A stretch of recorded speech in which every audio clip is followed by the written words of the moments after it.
Parce que Dieu est éternelle présence. Hein. Dieu n'est pas dans le temps. Hein. Donc pour être conscient de sa présence, il faut être nous-mêmes totalement présents. Alors là, j'ai choisi un verset pour illustrer le terme ici, Allah, dans l'isti'adha. C'est verset 9 de la sourate 85. Alladhi lahu mulku as-samawati wal ard wallahu ala kulli shay'in shahid. Parce qu'en fait, alors pourquoi j'ai choisi ce verset-là? Parce que un refuge, quand vous dites je me réfugie, ça implique quoi ça? Si vous dites je me réfugie, ça implique par votre nécessité qu'il y a un refuge. Et ce refuge, il est quoi? Il est identifié. Sinon, vous ne dites pas je me réfugie. Vous êtes en train de fuir sinon. Ouais. Si vous dites je me réfugie, c'est que le refuge, il est déjà identifié. C'est bon? C'est que vous êtes déjà dedans en fait. Je me réfugie, c'est que vous êtes déjà dans le refuge. En fait, là, il y a un attribut divin qui est très important qui intervient ici, c'est quoi? Wallahu ala kulli shay'in shahid.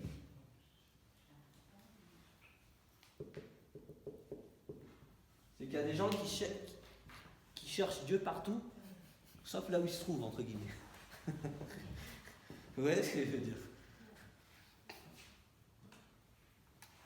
Alors ça veut dire quoi ça, shahid? Ça vient de la racine? Qui veut dire? Ça veut dire quoi ça? Bah c'est écrit témoin, mais c'est pas... C'est pas témoin? Non. C'est être présent.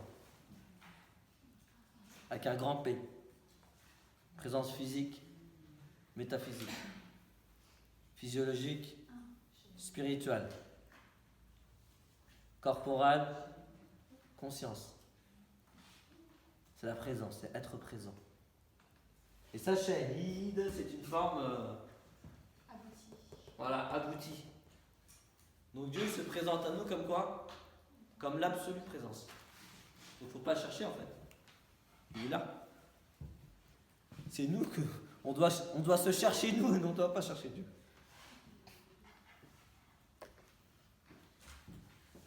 Wallahu ala kulli shay'in shahid. On fait partie des kulli shay, nous ou pas? Voilà. Donc Dieu est présent en fait.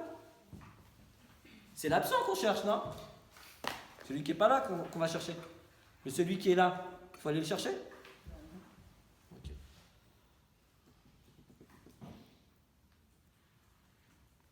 Le souci, c'est que quoi? On oublie cette présence. On est voilé vis-à-vis de sa présence.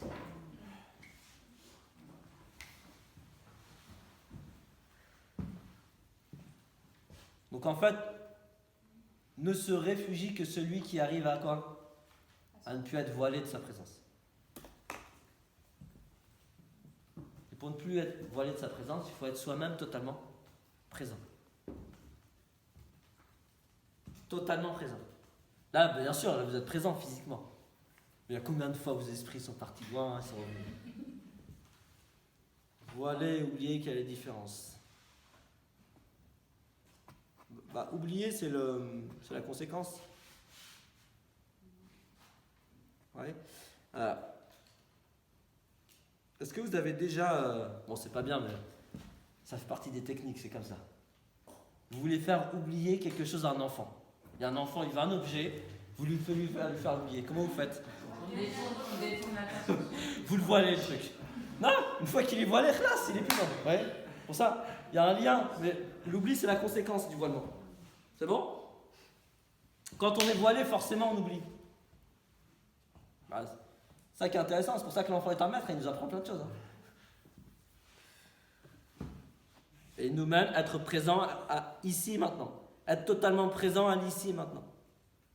Tant qu'on ne l'est pas... Parce que Dieu est éternelle présence. Hein. Dieu n'est pas dans le temps. Hein. Donc pour être conscient de sa présence, il faut être nous-mêmes totalement présents.